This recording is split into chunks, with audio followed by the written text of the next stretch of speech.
बिहार चुनाव में दरभंगा विधानसभा सीट के नतीजों पर सभी की नजरें थी। इस सीट पर बीजेपी के संजय सारावगी को जीत मिली। वहीं दूसरे नंबर पर मुकेश सहनी की वीआईपी पार्टी के उमेश सहनी रहे। इस सीट पर जो उम्मीदवार सबसे ज्यादा चर्चा में थी वो नाम था प्लूरल्स पार्टी की पुष्पम प्रिया चौधरी का, जो चुनावी नतीजों में 8वें नंबर पर रही और उन्हें सिर्फ 1400 वोट ही मिले हैं। बिहार चुनाव प्रचार के दौरान उनकी चर्चा में होने की वजह वोट नहीं था बल्कि उनका मास्क था, क्योंकि उनका वादा था कि जब तक चुनाव नहीं जीतूंगी मास्क नहीं उतारूंगी। लेकिन 2020 की तरह इस बार भी हालत ये रही कि दरभंगा सीट से वो मैदान में तो उतरी, जनता से ढेर सारी बातें भी की, लेकिन वोट उनके खाते में नहीं पड़े। पुष्पम प्रिया पहले भी अपने ऐसे ही कई बयानों के चलते चर्चा में रही हैं, लेकिन जीत नहीं पाई। 2020 में भी जब वो पहली बार चुनाव में उतरी थी तो उन्होंने सीधा ये दावा किया था कि वो खुद को बिहार की सीएम कैंडिडेट मानती हैं और 5 साल में बिहार की किस्मत पलट देंगी।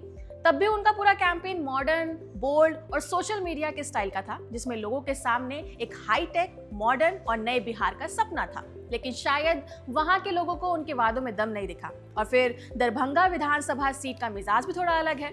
यहाँ की राजनीति हमेशा गर्म रहती है और ज्यादातर वोट बीजेपी और जेडीयू को ही जाते हैं।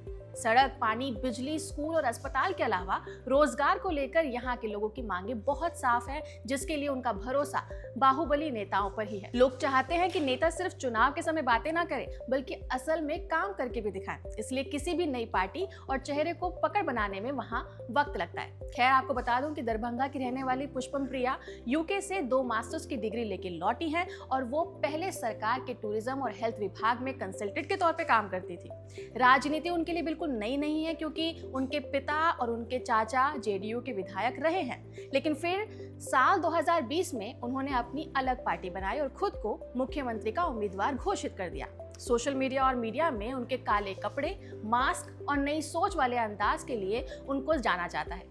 अब इस हार के बाद बड़ा सवाल यही है कि क्या वो मास्क उतारेंगी? आपका इस पर क्या कहना है? कमेंट सेक्शन में जरूर बताइएगा। नमस्कार।